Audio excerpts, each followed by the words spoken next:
حبايب قلبي عاملين ايه؟ ان شاء الله تكونوا بخير. رمضان كريم. العزايم اللي فاتت بتاعت رمضان كنت اروح اجيب صينيه الكنافه من الحلوانيه الكبار جدا اللي في البلد يعني، فتلقى اللي ب 600 جنيه واللي ب 800 جنيه، وفي الاخر حاجات على قد، مش حاجات حلوه ولا حاجه. فقررت ان انا اجيب من الفرن اللي على شارعنا، اسمه فرن 7 نجوم في المقطم، وندوق اكله ونشوف هو حلو ولا وحش.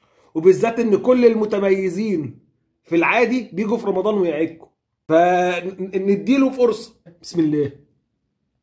بيتي فور قمر قوي والله العظيم، والكره البيضه دي جميله جدا.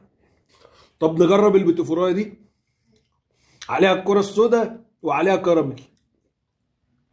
تخيل الحلواني ده لو المخرطه والحلوانيه اللي بيبيعوا ب 600 و 800 هم الملوخيه اللي هيخرطهم. ويا سلام لو ست البيت طلعت النشابه وظبطت درجه حراره الفرن وابتدت تشتغل.